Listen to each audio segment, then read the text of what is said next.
다음에 190페이지 보시면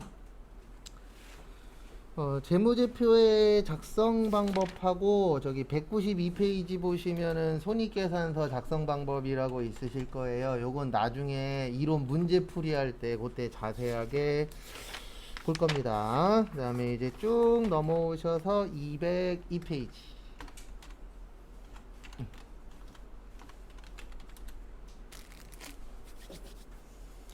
지금부터 볼 게 원가회계예요. 무슨 회계요? 원가회계. 그래서 원가회계는 전산회계 1급에서는 4문제 나오고요. 그 다음에 전산세무 2급에서는 5문제 나오는데 여기는 이거 잘하는 사람이 최고예요.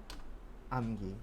왜 그러냐면 4문제 중에 3문제는 암기고요. 5문제 중에 4문제는 암기예요. 그리고 이쪽이 제일 쉬워요. 왜냐면 내일 원가회계 끝나거든요. 양도 제일 적고 거기에서 문제도 많이 나오고 나왔던 거 위주로 나오기 때문에 우리 목표는 다 맞추는 게 일단 목표기는 해요. 근데 시험 난이도에 따라서 한 개 정도는 틀릴 수 있는데 암기만 잘하시고 문제풀이만 열심히 하시면은 가장 많이 맞을 수 있는 파트 중에 하나세요. 근데 왜 그러냐면 양이 적어서. 그래서 일단은 앞에 보셔도 되고 외우시라고 나눠드린 2장짜리 먼저 보셔도 돼요. 그래서 일단 간단하게 정리를 좀 하면서 보도록 하겠습니다. 우리 재무회계의 주된 목적은 남 보여주는 거라 그랬죠. 맞죠? 외부 정보 이용자에게 무슨 제공이요? 정보 제공. 근데 저희가 지금부터 보려고 하는 원가회계는 내부 정보 이용자에게 정보 제공하는 거예요. 그러니까 외부냐 내부냐. 왜 그러냐면 원가 중요하죠. 근데 모든 원가를 다 외부에다가 알려줄 수는 없어요. 왜냐면 이거 회사 기밀이거든요. 아무리 문제가 생겨도 원가 공개는 100% 정확하게 못해요. 왜냐면 공개하는 순간 어떻게 돼버리냐면 다른 회사에서 저거보다 더 싸게 만들어 버릴 수도 있어요, 없어요?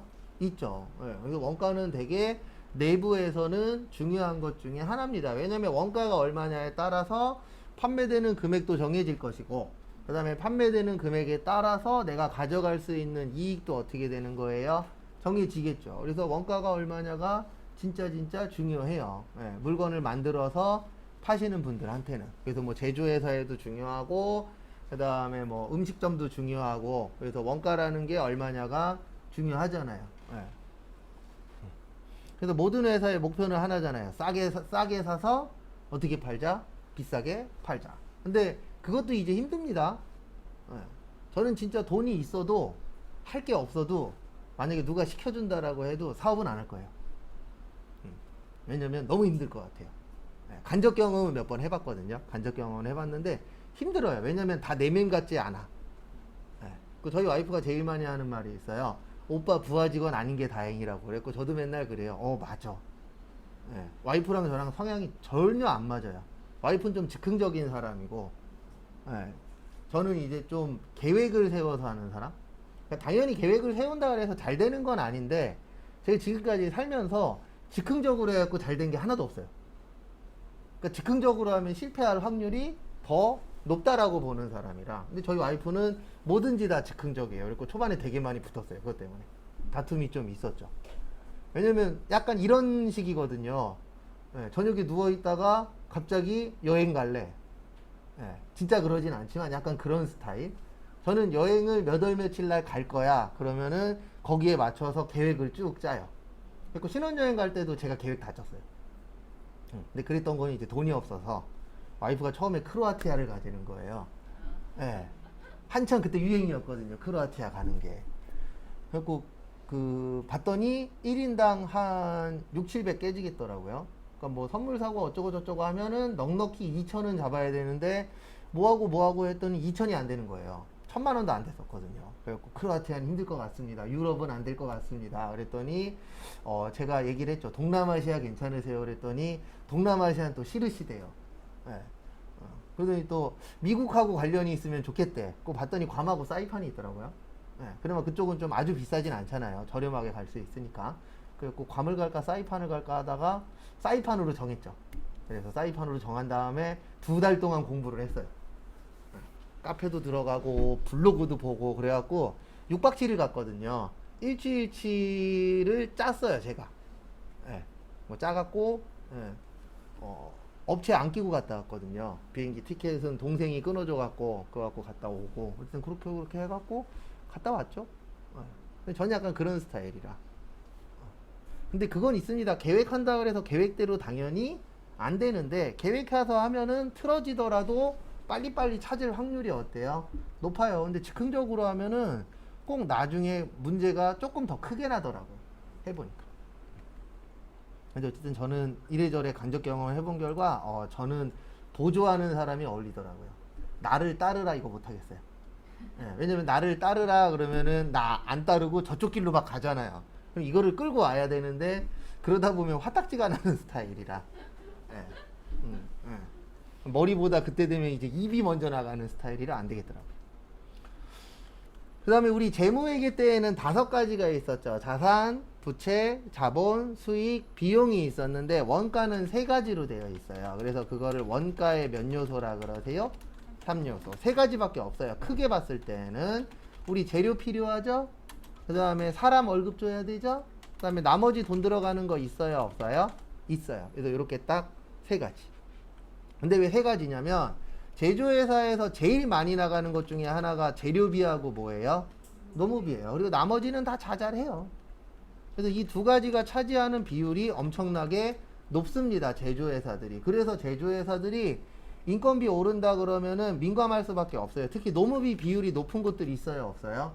있죠. 그런 곳들은 노무비가 올라간대. 그러면 민감할 수밖에 없는 게 재료비를 어떻게 할 수는 없어요. 왜냐면 우리나라 사람들이 얼마나 민감한데요. 재료가 수준이 떨어지는 걸 쓰잖아요. 그럼 바로 눈치채요.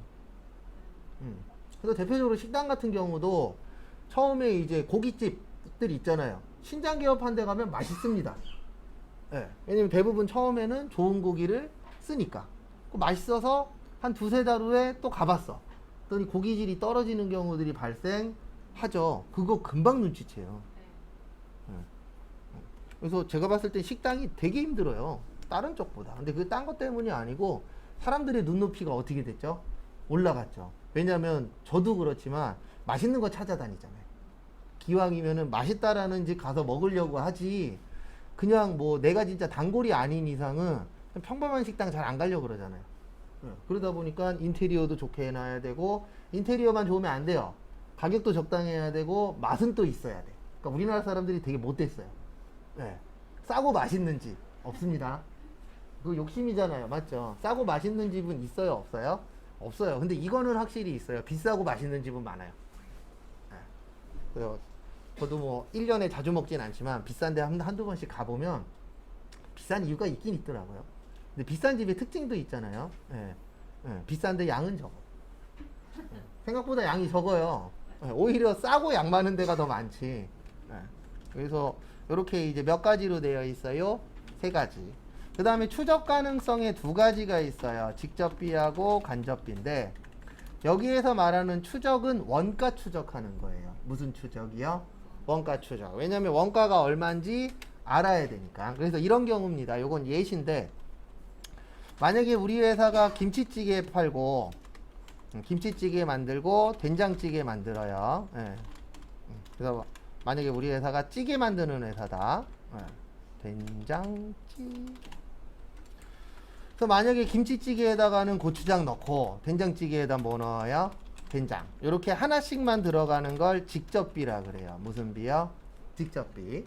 근데 양쪽에다가 물도 들어가고 소금도 들어가고 야채도 들어가겠죠. 이런 것들은 간접비가 되는 거예요. 네. 그래서 어떻게 보는 거냐면 직접비는 특정한 데만 쓰는 거예요. 한 군데에만. 그 다음에 이 직접비의 특징은 추적이 가능해요. 원가 추적이. 왜냐면 만약에 우리 회사가 고추장을 한 통을 썼대. 근데 고추장 한 통에 10,000원이야. 그러면은 김치찌개의 원가가 얼마가 늘어나는 거예요? 10,000원. 왜냐면 여기만 썼잖아요. 그러면 다른 데 쓴 게 없으니까 고추장 한 통 썼네. 10,000원은 김치찌개가 가져가면 되겠죠. 이렇게 정해져 있는 것만 쓰는 거를 직접비라고 표현을 하고요. 간접비는 같이 쓰는 거예요. 그래서 추적이 뭐하다? 불가능하다. 왜 그러냐면 같이 썼으니까 일정한 기준을 정해서 뭐 해야 되죠? 나눠야 되겠죠. 그래서 우리 만약에 친구 3명이 모여서 밥을 먹었는데 3만 원 나왔어. 그러면 1인당 얼마씩 내죠? 10,000원씩 내죠. 예, 그런 게 이제 공통이라고 볼 수 있잖아요. 같이 먹었으니까 나누어서 뭐 하자? 내자. 예, 근데 바로바로 추적은 불가능하잖아요. 왜냐면 이거를 기준을 정해서 뭐 해줘야 돼요? 나눠줘야 돼요. 그 나눠줘야 되는 금액을 무슨 비라 그래요? 간접비. 그래서 앞으로 공부하실 때 직접이라고 나오면 한 군데만 썼구나 이렇게 이해하시면 되고, 간접이라고 나오면 같이 썼구나, 우리 같이 썼으면 뭐 해야 된다? 나눠줘야 된다. 그래서 아까 잠깐 음마 아파트 얘기했잖아요. 거기에 이제 입주민 중에 전세 사시는 분이 이 얘기 했더라고요. 무슨 얘기를 했냐면 관리비에서 관리비 더 내야 되는 거 아니에요? 쓰레기 치우는 거. 왜냐면 어쨌든 같이 사는 데잖아요. 같이 사는 데니까 돈이 발생하면은 관리비로 해서 내는 경우들도 있어요, 없어요? 있어요. 그래서 그런 것들 때문에 나중에 문제가 생기는 거예요. 왜냐면 나는 쓰레기 안 버렸는데 쓰레기 버린 요금 내래. 그러면 가만히 있는 사람도 있겠죠. 왜냐면 그 사람은 버린 사람일 테니까. 근데 가만히 안 있는 사람들도 있어요, 없어요? 있어요. 그래서 이게 같이 쓰는 게 나중 되면은 문제가 터져요, 항상. 혼자 쓴 거에는 문제가 잘 안 터져요. 왜요? 혼자 썼으니까 그냥 내세요 그러면 내잖아요. 대표적으로 우리 여름 되면은 전기요금 많이 나오죠. 왜요? 에어컨 틀었으니까. 근데 대부분 전기요금 투덜투덜 되면서 내요. 왜요? 내가 썼으니까. 근데 만약에 같이 쓴 거에 대해서 돈 내래. 그래서 작년인가 재작년에 이런 경우 있었잖아요. 아파트에서 엘리베이터를 교체를 했어요. 근데 그분은 1층 살아요. 1층 사는데 관리비에 찍힌 거예요. 엘리베이터 교체 요금 얼마. 그래갖고 소송 걸었잖아요. 나 1층 살아. 엘리베이터 안 타. 근데 내가 왜 엘리베이터 요금을 내야 돼? 라고 생각할 수 있어요, 없어요? 있죠. 그리고 그거 소송 갔어요. 근데 우리나라 뉴스에 특징이 있습니다. 소송은 갔는데 어떻게 끝났는지는 안 나와요. 항상 그래요. 원인은 있는데 뭐는 없어요? 결과는 없어요. 근데 그거는 기자들 문제도 있지만 우리들 문제도 있어요. 우리들도 대부분 원인을 좋아하지 결과야 그냥 뭐 어차피 유죄 아니면 뭐예요? 무죄야. 그냥 그 관심 없어요, 사람들이. 그리고 만약에 뉴스에 나오더라도 사람들이 별 관심을 안 가지니까 뉴스에도 잘 안 나와요. 그래서 그런 케이스들이 발생합니다. 그래서 항상 얘가 문제가 되는 거예요. 왜냐면 혼자 쓴 게 아니고 같이 쓴 건데, 누구는 그냥 그래 낼게 인정하는 사람도 있지만 꼭 거기에 토다는 사람들이 있어요, 없어요? 있어요. 그러면 문제 발생해요, 안 해요? 해요. 그래서 아파트 같은 경우에는 오래된 아파트 갈 때는 어저께인가 잠깐 얘기했던 장기수선 충당금이라고 있어요, 없어요? 있죠. 이게 많은 아파트를 가야 돼요. 왜냐면 이게 적으면 추가되는 금액은 다 입주민들이 돼야 돼요. 관리비로 해갖고. 근데 우리나라는 장기수선 충당금이 대부분 다 많지 않아요. 왜 안 많냐면 대부분 사람들이 집을 사서 오래 살 생각이 없어요. 대부분 사람들은 무슨 생각으로 사냐면 한 3년에서 5년 정도 산 다음에 이 집을 뭐 할 거예요? 팔 거야. 그래서 이익을 내서 다른 데로 뭐 할 거예요? 이사 갈 거야. 이 생각인 사람들이 훨씬 더 많아요. 그러다 보니까 장기수선 충당금을 다른 아파트보다 많이 내잖아요. 100원이라도. 그러면 사람들이 관리사무실로 뛰쳐온대요. 요즘에 인터넷 들어가면 어느 아파트 관리비 얼마 다 떠요. 서울 같은 경우에. 인천도 되는지 모르겠어요. 어쨌든 그런 시스템이 다 되어 있어요. 그리고 우리 아파트가 관리비가 많이 나와, 다른 아파트보다. 그러면 사람들이 진짜 욕하고 때리고 집어던지고 그러는 경우들 TV에 나오잖아요. 그게 대부분 그것 때문에 그런 거예요. 다른 아파트보다 돈 더 내네? 근데 나는 더 내고 싶지가 않아. 왜요? 여기 오래 안 살 거야. 대부분 다 그래요. 사람들 마인드도 바뀌긴 해야 돼요. 이게 미래를 위한 건데 미래는 관심 없잖아요. 지금 제일 큰 문제 중에 하나가 이거잖아요. 고갈되죠. 뭐 빨리 보는 사람은 2030년, 늦게 보는 사람은 2040, 50년, 국가는 한 2050년 전후로 보는데 어쨌든 고갈될 거잖아요. 그러면 저기 지금 자라나고 있는 새싹들이 만약에 지금 10만원 낸다 그러면 걔네들은 30만원, 50만원 내야 돼요. 국민연금으로. 그래서 빨리 국민연금 개혁을 해야 되는데 개혁하기 힘들어요. 왠지 아세요? 이거 누군가 댓글 썼는데 그 사람 말도 맞아요. 나 혼자 살아. 나 결혼할 생각 없어. 내 자식 있어요, 없어요? 없어. 그래서 나는 미래에 어떻게 되든 관심 없어. 지금만 중요해. 그래서 나는 조금 주면은 따질 거야. 라는 식으로 댓글 쓰는 사람들이 있어요. 미래엔 관심 없는 사람들이 있어요. 왜요? 나는 결혼 안 할 거야. 그 미래에 내 새끼들이 많이 내든 적게 내든 나는 자녀가 없어. 진짜 그렇게 댓글 써요. 국민연금 내용 나오면 국민연금 개혁해야 된다. 이런 내용들이 가끔씩 올라오거든요. 근데 개혁해야 되는 거는 맞아요. 왜냐면 안 그러면은 자녀들이 진짜 100만 원 벌어갖고 50만 원 세금 내야 된다니까요. 그런 시대가 온다니까요. 그래서 저는 찬성하는 쪽인데 반대하는 사람들 말도 틀린 말은 아니에요. 왜요? 난 미래하고는 관련이 없는 사람이야. 그러니까 뭐든지 다 뭔가를 할 때에 다툼이 일어날 수밖에 없죠. 그래서 회사 가서도 요거를 잘해야 돼요. 무슨 비요? 간접비를. 왜냐면 어차피 직접비는 얼마인지 아니까. 근데 시험 문제는 요게 제일 잘 나와요. 원가 행태. 원가 행태라 그래서 두 가지가 있어요. 변동비하고 고정비. 우리 변동비의 뜻이 뭐예요?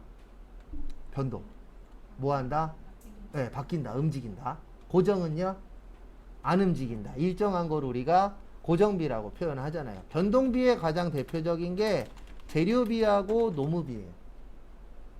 여기 무슨 뜻이냐면 우리가 만약에 예시를 하나 들어드리면 제품 한 개 만드는데 재료비가 1,000원 들어가요. 그러면 제품 10개 만들면 재료비가 얼마죠? 10,000원 되겠죠. 제품 50개 만들면 재료비가 얼마 돼요? 50,000원 돼요. 그래서 움직인다 그래서 무슨 비라 그래요? 변동비. 그래서 우리가 외울 때는 이렇게 외울 거예요. 총변동비는 뭐 한다? 증가한다. 그 다음에 단위당 변동비라고 있어요. 단위당의 뜻은 뭐냐면 한 개당 금액이에요. 몇 개당이요? 한 개당. 그래서 한 개에 1,000원이면 한 개당 1,000원. 10개에 10,000원이면 한 개에 1,000원. 50개 50,000원이면 한 개에 1,000원. 이렇게 보는 거예요. 그래서 단위당 변동비는 뭐하다? 일정하다. 그래서 요게 이제 재료비고, 고정비의 가장 대표적인 거는 임차료나 보험료예요. 우리 매달 내는 월세 어떻죠? 똑같죠? 매달 내는 보험료도 어때요? 일반적으로 계약이 갱신되지 않으면은 똑같죠? 그래서 이런 경우입니다. 만약에 월세가 한 달에 100만 원이에요. 얼마예요? 100만 원. 그럼 앞에 보세요. 요건 안 적으셔도 돼요. 어차피 요거 외우기 위해서 제가 지금 예시 들어드리는 거지. 어차피 이런 것, 요거는 나중에 중요치 않아요. 이거 기억하냐 못하냐가 중요하지. 그래서 월세가 한 달에 100만 원이에요. 그러면 제품 한 개 만들어도 월세는 얼마죠? 100만 원이겠죠. 맞죠? 제품 10개 만들어도 100만 원이에요. 제품 50개 만들어도 100만 원이에요. 그래서 결론은 총 고정비는 어때요? 일정해요. 많이 만들든 적게 만들든. 그 다음에 단위당이라는 건 몇 개당이라고요? 하나당. 그래서 한 개에 100만 원이니까 하나당 얼마가 되는 거예요? 100. 10개에 100만 원이니까 한 개에 10만 원.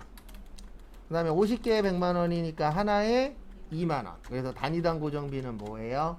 감소해요. 그래서 박리담회가 가능한 거예요. 그래서 맨날 백종원 씨가 많이 파셔야 됩니다. 싸게 해서라도 하나라도 더 팔아야 됩니다. 이게 박리담회잖아요. 싸게 해서 많이 파는 거. 그게 가능한 이유가 어차피 변동비는 똑같아요. 나가는 거. 하나당 들어가는 재료의 금액은 크게 변동이 없잖아요. 그래서 거의 일정한데 요게 바뀌는 거예요. 하나당 들어가는 단위당 고정비는 많이 팔면 많이 팔수록 늘어요, 줄어요? 줄어요. 그래서 요렇게 해갖고 돈을 버는 방식을 우리가 뭐라 그래요? 박리담회라고 표현을 합니다. 근데 앞으로는 박리담회도 쉽지 않을 것 같아요. 왜냐면 그놈의 눈높이 때문에. 그래서 저는 식당을 안 했지만, 해본 적도 없지만, 뭐 서빙은 몇 번 해봤지만. 그래서 요즘 사람들이 제일 많이 얘기하는 게 가심비, 가성비 이렇게 표현하죠. 네, 그게 그거잖아요. 싸고 맛있고 질 좋은 음식 불가능합니다. 맞죠? 네. 3,000원짜리인데 거기에 설마 뭐 만약에 3,000원짜리 국수가 있어. 거기에 뭐 해물을 넣어주겠어요? 뭐를 하겠어요? 네, 감자 조금 썰어주는 거지. 짜장면도 보면 왔다 갔다 하다 보면 막 2,000원, 2,500원짜리 있잖아요. 예, 있어요, 없어요?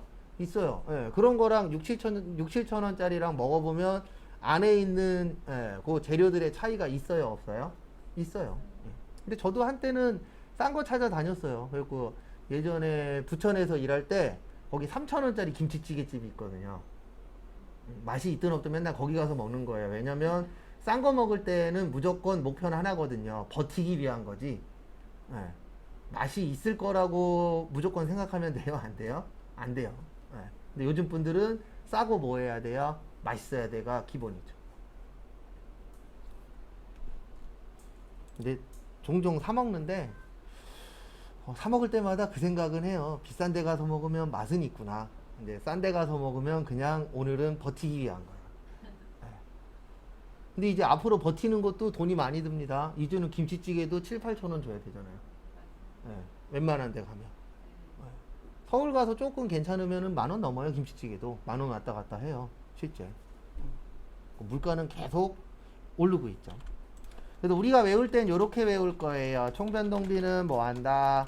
증가한다. 단위당 변동비는 일정하다. 그 다음에 총고정비는 일정하다. 단위당 고정비는 감소한다. 조업도가 뭐 할 때요? 증가할 때인데 이 조업도의 뜻이 여러 가지 뜻이 많거든요. 그냥 요거라고 생각하세요. 무슨 양이요? 생산량. 그래서 많이 만들면 어떻게 되느냐 이렇게 보시면 돼요.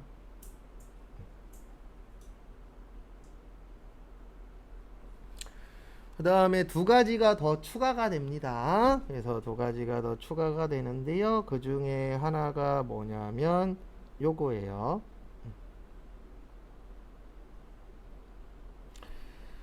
그래서 보시면 준변동비라고도 있어요. 준의 뜻은 완전한 변동비는 아닌 겁니다. 그래서 얘는 다른 말로 혼합 원가라고 하고요. 변동비도 있고 그 다음에 왜 이래 고정비도 있어요.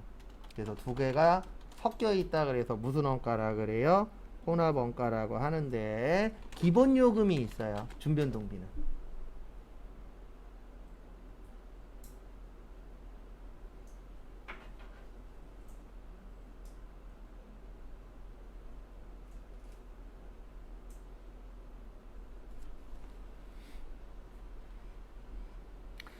그래서 보시면 이게 이제 무슨 뜻이냐면 우리 그 택시 있죠. 택시 기본 요금 있어요, 없어요? 있죠. 예, 기본 요금은 고정비예요. 맞죠? 예, 기본 요금까지는 내야 되는 금액이 어떻죠? 똑같죠. 근데 기본 요금 넘어가면 그 다음부터는 금액이 올라가잖아요. 그러면 바뀌어요, 안 바뀌어요? 바뀌어요. 그러면 그게 무슨 비가 되는 거예요? 변동비. 그래서 완전한 변동비는 아닌데 변동비 쪽이 조금 더 가까워요. 왜냐면 기본 요금 넘기면 그 다음부터는 계속 뭐 하니까요? 올라가니까. 그래서 전기요금이나 수도요금 이런 것들도 준변동비예요. 왜냐면 전기요금, 수도요금도 기본 요금 있어요, 없어요? 있죠. 그래서 그거 넘기면은 계속 뭐예요? 올라가죠. 이런 것들을 준변동비. 왜냐면 변동비 쪽에 좀 더 가깝다. 그 다음에 중고정비도 있어요. 요거는 일정 구간인데 이건 이제 어떤 경우냐면 이런 경우입니다. 만약에 우리 회사에 직원 100명당 한 명의 근로감독관이 있어요. 일명 반장님. 반장님의 월급이 만약에 300만 원이야. 그러면 우리 직원 한 명부터 100명까지는 몇 명만 있으면 되죠? 한 명만 있으면 되죠. 그러면 얼마만 나가요? 300. 근데 만약에 우리 회사가 직원이 늘어나서 150명이 됐어. 그러면 근로감독관이 한 명 더 필요하죠. 그러면 1에서 100까지는 300인데 101부터 200까지는 얼마가 되는 거예요? 600. 그 다음에 201부터 300까지는 900. 그래서 고정은 고정인데 완전한 고정은 아니에요. 구간에 따라서 나누어진다. 그래서 이걸 무슨 고정비라 그래요?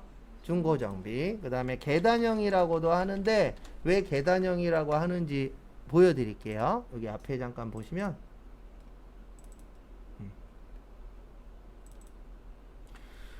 우리 요렇게 올라가는 거 요게 변동비예요.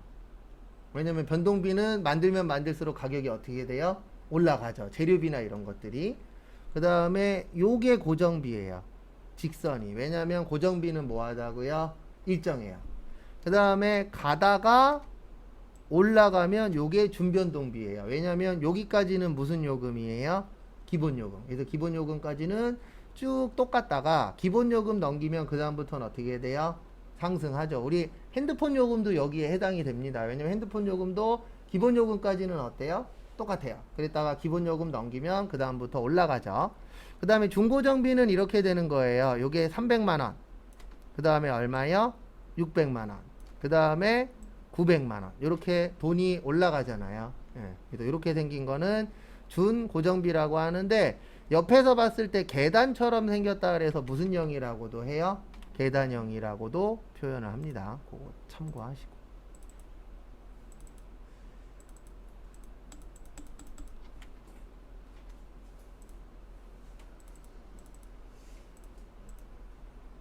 어디 갔냐? 여기 있구나.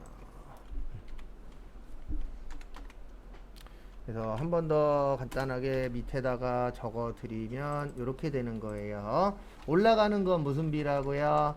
변동비. 일정한 거는 고정비. 가다가 올라가는 건 준변동비. 그 다음에 계단형은 뭐라 그런다고요? 준고정비. 그 다음에 두 개만 더 설명드리고 교재 볼 겁니다.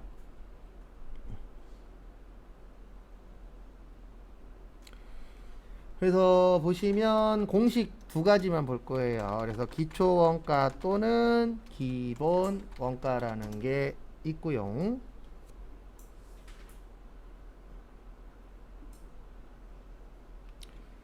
그 다음에 다음 거 가공원가 또는 전환원가 이렇게도 있어요.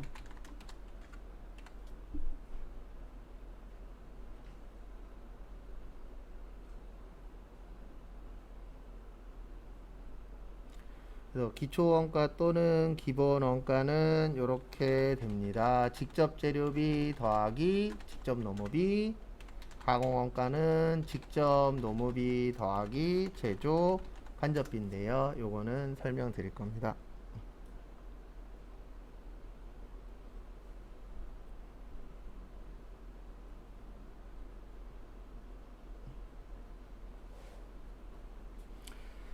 그래서 설명을 또 드리면은요. 설명드리면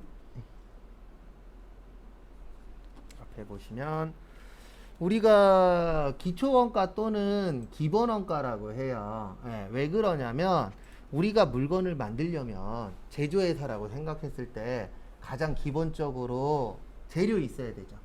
맞죠? 그 다음에 그 재료를 가지고 만들어줄 누가 있어야 돼요? 사람이 있어야 돼요. 그래서 요 두 가지가 가장 기초적이다, 기본적이다. 그래서 기초원가 또는 무슨 원가라 그래요? 기본원가. 그 다음에 우리가 물건을 만들려면 가공을 해야 돼요. 뭐를 해야 돼요? 가공. 그래서 가공이라는 게 이제 만드는 거잖아요. 그래서 우리가 만들면은 성격이 바뀌거든요. 그 성격이 바뀌는 걸 전환이라고도 표현을 합니다. 그래서 가공원가 또는 무슨 원가요?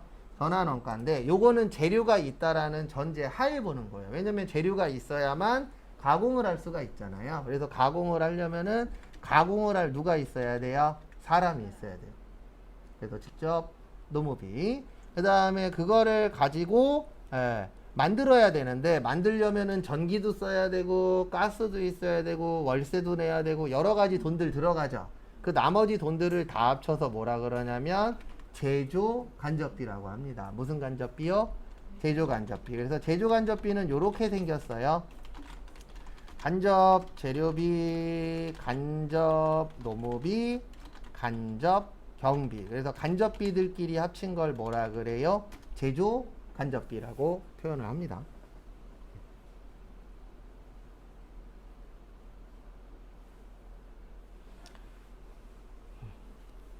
실질적으로 이런 거 계산은 격리 파트에서 하기도 하는데 격리 파트에서 잘 안 하고 생산 담당하시는 분들이 있어요, 없어요? 있죠. 대부분 그분들이 작성해요. 우리는 뭐만 넘겨주면 되냐면 재료비 얼마 나갔어요, 인건비 얼마 나갔어요, 이런 데이터 넘겨주면 대부분 그분들이 만들기는 합니다. 그래도 우리가 어떻게 되는지는 알고 있기는 해야 돼요. 그래서 뭐든지 다 하나라도 더 많이 알아야 당할 확률이 1이라도 뭐예요? 줄어들죠. 그래서 제가 최근에 유튜브 본 것 중에서 하나가 잘 나가는 유튜버였는데 사기를 치셨어요. 예. 근데 지금 제가 본 것만 2건 떴어요. 근데 사람들이 그런 거에 왜 현혹이 되냐면, 그러니까 이건 이제 사람들 마인드입니다. 예. 좋은 마음으로 내가 다 알려주겠대. 이런 건 없어요. 돈을 받아도 진짜 중요한 건 알려주지 않아요. 그리고 진짜 그 사람이 잘 나가면은요, 예, 강의를 왜 해요? 그거 가지고 계속 뭐 벌면 돼요? 돈 벌면 돼요. 대부분 강의하는 사람들은 둘 중에 하나예요. 저처럼 그쪽으로 가려고 했다 실패하는 사람들. 저도 이제 세무사 해보려고 시험도 봤었는데, 예, 안 됐어요. 떨어졌어요. 예, 그래서 이제 회사 다니다가 회사에 안 맞아갖고 강의로 들어온 사람들, 이런 사람들 아니면 사기꾼이에요. 거의 둘 중에 하나예요. 강의 뛰는 사람들은 그쪽에서 실패하는 사람들이거나 아니면 진짜 어디에서 주워 들은 거 갖고 강의하는 사람들이 있어요, 없어요?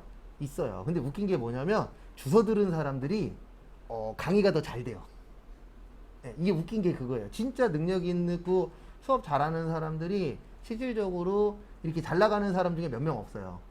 대부분 다 거짓말하거나, 예, 약간 좀 말 잘하는 사람들. 예, 저는 그런 사람들을 이렇게 표현해요. 뱀의 혀를 가진 사람. 예, 있어요. 저도 지금까지 살면서 딱 한 번 봤어요. 예전에 회사 다닐 때 저희 사장님. 회사 망하기 일부 직전이거든요. 근데 옆에 새 건물을 짓고 있었어요. 우리 회사 말고 빌딩을 짓고 있었는데 우리가 저기로 이사 갈 거래. 돈이 없는 거 내가 뻔히 다 알거든요. 내가 격리 직원이었으니까. 근데 웃긴 게 뭐냐면 들어가갖고 30분이나 1시간 대화하면요, 나올 때 어떻게 변하냐면 들어갈 수 있을 것 같아. 진짜 이렇게 변해요. 진짜 영업 잘해요. 예, 저기 사장이. 어쨌든 망해갖고 없어지긴 했지만 그 회사는 없어질 거였어요. 매출액이 없는데 월급을 대출 받아서 주는 상태였는데 어떻게 회사가 운영이 되겠어요. 근데 대화하면 될 것 같아요. 그래서 저는 그런 사람들이 진짜 영업해야 되는 사람들. 예, 진짜로 남극 북극 가서, 예, 에어컨하고 냉장고 팔 사람이에요. 진짜 막말로 그 정도로 진짜 말 잘해요. 조리 있게. 근데 다 사기야. 예. 근데 그런 사람들이 돈 많이 법니다. 근데 나중은 꼭 마지막은 좋아요, 나빠요?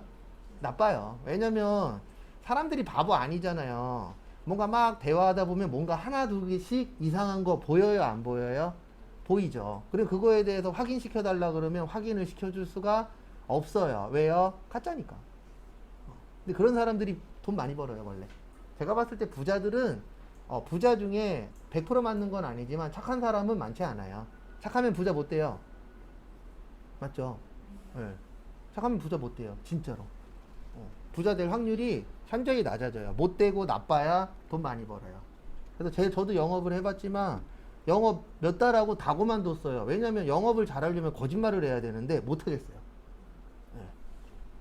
그렇다 해서 모든 영업 직원들이 다 잘못됐다, 이건 아닙니다.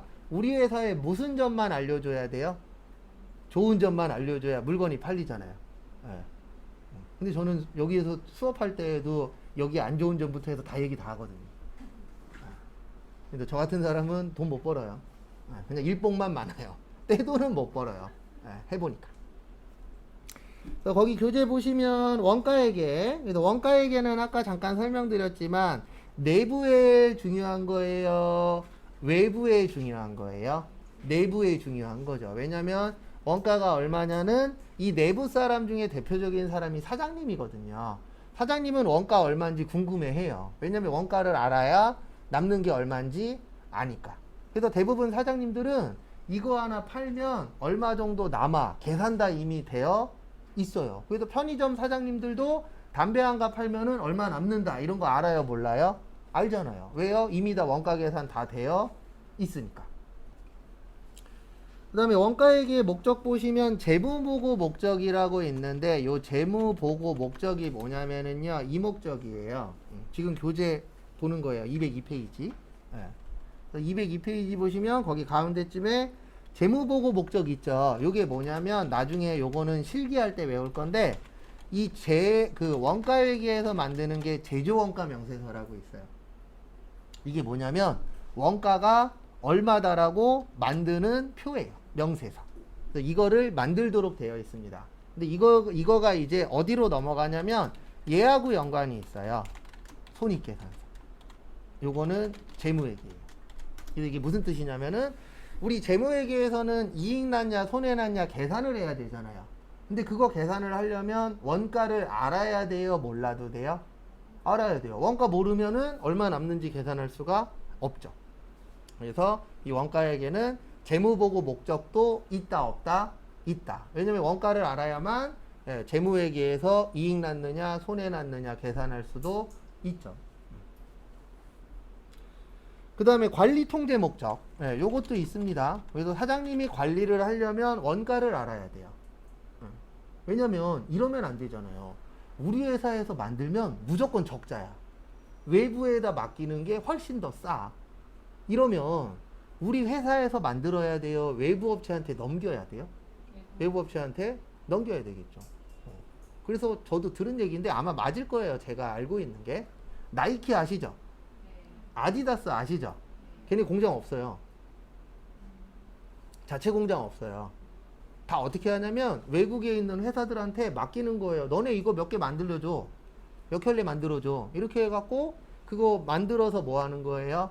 파는 거예요. 그래서 이것 때문에 5년 전인가 한번 우리나라 사람들이 그때 아디다스였는지 나이키였는지 기억이 정확하게 안 나는데 그 회사한테 따졌었어요. 왜 따졌냐면 조금 가면은 일본이란 나라가 있죠. 일본에는 메이드인 이탈리아께 들어온 거예요. 똑같은 운동화인데. 근데 우리나라에는 메이드인 말레이시아가 들어온 거예요. 근데 사람들이 약간 이런 거 있잖아요. 유럽 그러면 왠지 장인이 한 땀 한 땀 따서 만들었을 것 같아. 이런 생각 해요, 안 해요? 하죠. 그냥 유럽 그러면 왠지 장인이 많을 것 같아. 근데 말레이시아 그러면은 그냥 기계로 드르륵 드르륵 박았을 것 같아. 이런 생각 해요, 안 해요? 하죠. 그래서 따졌었어요, 본사에. 왜 일본은 이탈리아께 가고 한국은 말레이시아께 들어왔냐? 똑같아요. 양쪽 다 기계로 뭐 한 거예요? 만든 거예요. 그런 부분들도 중요하죠. 어디에서 만들었냐도. 그래서 관리 통제 목적도 있습니다. 그 다음에 전략 수립 목적. 그러니까 결론은 뭐냐면 뭐든지 다 하려면 원가가 얼마인지 알아야 돼요. 그래서 전략 수립 목적 같은 경우에는 이런 거잖아요. 앞으로 이 물건을 많이 만들 거야. 아니면 적게 만들 거야. 이런 것들도 알려면은 뭐를 알아야 돼요? 이게 원가가 얼마냐. 그 다음에 얼마에 팔리느냐. 얼마의 이익이 남느냐. 이거를 알아야 되잖아요. 근데 그러려면은 원가가 중요해요? 안 중요해요? 중요하죠. 그래서 어저께 집에 가면서 인터넷 뉴스 보는데 샤넬 얘기들이 요즘 계속 나오더라고요. 사본 적은 없는데 들어가 본 적은 한 번 있어요. 근데 가격대들이 다 어때요? 볼만하죠. 리셀러들이 요즘 그쪽에 많이 모인다고. 근데 언젠가부터 하나의 직업이 돼가고 있어요, 리셀러가. 싸게 사서 어떻게 파는 거예요? 비싸게. 그래서 한때 유행했었던 게 그 운동화 리셀러 하시는 분들. 그래서 저도 이제 교회 다니는데 교회 다니는 애 중에 하나가 그걸 한다라는 거예요. 운동화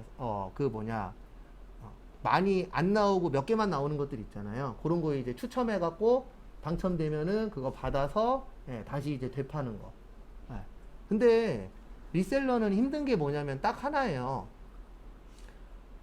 그거 하는 게 쉬울까요? 어려울까요? 쉬워요. 쉬워요. 내가 당첨이 안 돼서 그러지. 사서 파는 거는 쉽잖아요. 솔직히 인터넷에서 뭐 판대. 그럼 거기에다가 투표해갖고 아니면 내가 신청해갖고 당첨됐어. 그럼 그거 갖고 와갖고 파는 건 어렵지 않잖아요. 요즘 인터넷에서 사고 파는 거. 그래서 리셀러들이 요즘 되게 많아요. 투잡으로 하시는 분들도 있어요. 왜냐면 그게 되게 어려운 게 아니니까. 그냥 인터넷으로 싸게 사갖고 인터넷으로 어떻게 하면 돼요? 비싸게. 그래서 요즘에 리셀러 하시는 분들이 계속 늘어나고 있는 추세 중에 하나예요. 근데 사람이 많아지니까 나한테 그게 당첨될 확률이 올라가요? 떨어져요? 떨어지죠. 그래서 거의 부업식이면 모를까? 제가 봤을 때 전업으로는 쉽지는 않아요. 왜냐면 항상 전 이 마인드로 살거든요. 내기에 들어왔어. 그러면 늦었어. 네. 왜냐면 내기에 들어왔으면은 이 사람 저 사람 다 한다는 얘기잖아요. 그러면 예, 이미 하고 있는 사람은 뭐 할 것이다? 많을 것이다. 근데 그 안에서도 또 먹고 사는 사람들이 있어요. 아무리 많아도 그 안에서 본인만의 영역을 구축하시는 분들이 있어요? 없어요? 있죠. 그럼 먹고 사는 거죠. 뭐. 그 다음에 교재는 쭉 넘어오셔서 204페이지. 뭐 나머지들은 쓸데없는 얘기고요. 거기 보시면 가운데에 원가의 3요소라고 있어요. 가운데 아래쪽에. 네, 원가의 몇 요소요? 3요소. 그래서 거기 보시면 재료 원가, 노무 원가, 제조, 경비 원가. 근데 원가라는 말 잘 안 써요. 그냥 재료비, 노무비, 제조, 경비 이렇게 많이 씁니다. 그 다음에 거기 밑에 보시면 제품과의 관련성에 따른 거 요거는 쪽지 시험 나중에 볼 거예요. 그래서 기초 원가는 직접 재료비 더하기 뭐라고요? 직접 노무비. 그 다음에 가공 원가는 직접 노무비 더하기 뭐요? 제조 간접비. 시험 문제 쉽게 나오면 이것도 나와요. 어떻게 또 나오냐면 기초 원가와 가공 원가에 공통적으로 들어가는 거. 뭐죠? 직접 노무비. 시험 문제 이런 것도 나와요. 그래서 외워야 돼요. 어쩔 수 없이. 왜냐면 이거를 우리가 계속 따로 이해할 수는 없잖아요. 그래서 그런 식으로도 출제가 됩니다. 참고하시고. 하나만 더 보고 쉴게요. 206페이지. 두 개만 더 볼게요. 죄송합니다. 하나가 아니고.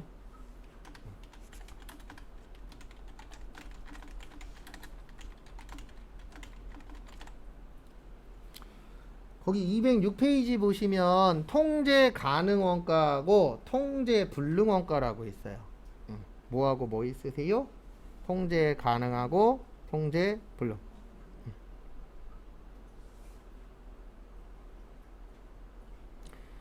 그래서 이게 뭐냐면은요, 요거예요. 네, 통제하는 건 이분이 하시는 거예요. 경영진에서 대표이사가. 그래서 대부분 통제 가능 원가는 이쪽이 많아요. 직접비들이. 그래서 재료비나 뭐요?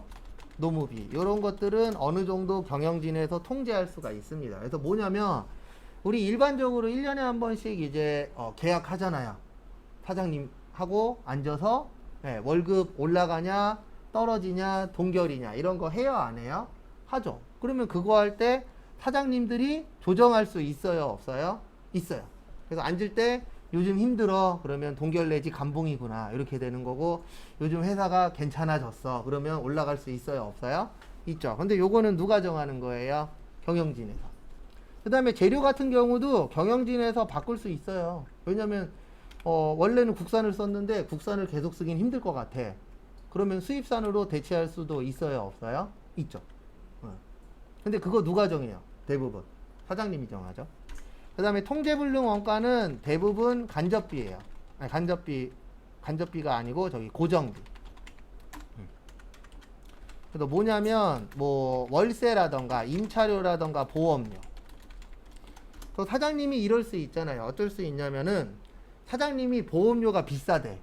그러면 직원이 보험회사한테 전화해갖고 깎아주세요. 그러면 깎아줘요? 안 깎아주죠. 네. 그럼 통제할 수 있어요 없어요? 없어요.